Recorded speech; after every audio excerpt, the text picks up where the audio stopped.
Look at that, Andy. Yeah. Just the difference of tank selection compared to our first semifinal. I mean, look at that. So much more diversity, honestly. Brutal. I mean, in that first match, you know, Nubis versus Immortals, most of the time we would see at least 4 heavy tanks on each team. And that's what you wanted to see, a charge, right? And here that's they exactly could possibly come. Yeah, that's what efficiency is doing, and that's forcing, like right now, UAD to retreat. But UAD was with an even lighter setup. I mean, look at that. They decided to sacrifice pretty much an extra IS-3. And instead roll out with an extra like 1390. So they do have such a mobile setup. Committing to the east right now as we're looking at them. Yeah, and I really like this setup coming out from You Are Dead. However, at the same time, the lineup coming out from Team Efficiency, they have to be careful just due to the fact that there is more firepower and armor and hit points on that team. So if You Are Dead want to engage this, they definitely have to use their mobility. And a lot of mistakes that we see a lot of these teams make is when they, even though they have a more mobile setup, they don't use that mobility for their to their advantage. I know, that's why, like, really what they have to do, they have to focus on the T1s first. I mean, they really have to take out the scouts and then, like, hopefully focus all their firepower onto Tanaka.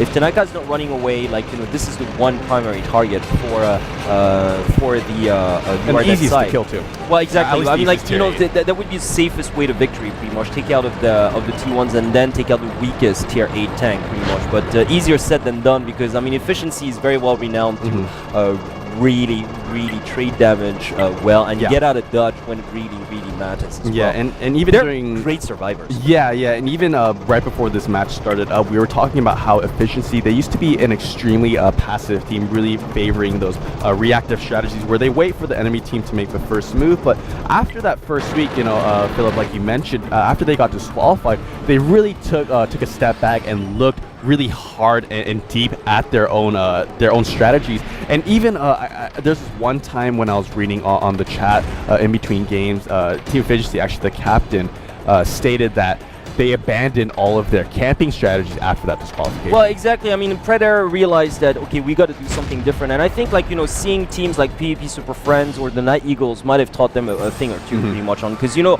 a lot of times, like, we've seen actually Efficiency being trapped by a PvP Super Friends like Maneuver, say, on Mines. But they came up with counter-attacking strategies that really nobody had thought of. And that's why they actually totally deserve to be at this level. Yeah, definitely so. But once again, they're facing UAD. And UAD is the one team that, you know what, like during the open season, I was like, okay, there's nothing special about these guys. You know, they're not the most aggressive, they're not the most defensive, but as an overall team, they are so rock solid. I know. I mean, you think they're gonna lose, but somehow they manage to come on top in those firefights. Like, you know, their semis against the Night Eagles, like in the or maybe it was their quarter against like Avant-Garde during the open season. Every single time I was like, okay, they're bound to lose. But they didn't. They didn't. I mean, in such stellar fashion as well. Even the final that they this played, Mega Joel actually taking some damage right now. A lot of damage. Oh, he's actually getting fired from 2 different angles right now. know. God Cow 1 and Soldier. Plus, look at, they have 3 of the light takes up on the northern part. That's UAD for you. I mean, it's just the way that he gets taken down, and he had no idea where he was getting shot from. Yeah, 3 different directions, man. That's UAD for you. I mean, when you look at their setup right now, it's a one line on the railway, and that's giving them so much angle to shoot all the way down, like anywhere in the field. And look at that, Comics, the world trouble. Yeah, Comics is taking so much damage as well. I love this strategy coming out from You Are Dead. Although You Are Dead lost a T1, it is a phenomenally well-traded trade right there. Yeah, T32 for a T1, I'll take that trade any day. And look at Comics too. And it's plus Comics, exactly, who's down to about 40% health, where all the tier 8 tanks on the... and the base capture. Exactly, on the UAD side are completely safe. Comics is going to get shot here.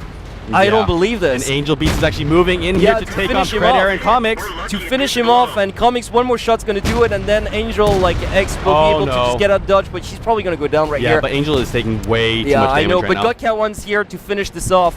He's actually not aiming for Comics. No, he's not. He's going to stop the base capture. And he does. Superbly done once again. Angel X is still alive. I know, and You Are Dead have not lost a single tier 8. Yes, and they take another one down. Comics went down right Comics there. went down, and Pret Error is in the world is still alive. I know. Angel X is still alive, and look at that Onion Head. He's taking out. No, he goes down. He goes down, but still, he still managed to take out Pret Error as well. So, oh boy, it's only Tanaka, and I was saying Tanaka is the lead target. Yeah, He's the number one tank who's going to get shot. He's the one left alive. Yeah, he's the only one left alive. So maybe That is- opposite. That is UAD for you, though. That is Yeah, UAD yeah. for you. Like, how long has it been since we haven't seen a one lineup to the railroad? I mean, that gives you the high ground. It Yeah. gives you the elevation. And if you're spread out like that, it's so risky, right? But at the same time, it gives you so much vision everywhere. A complete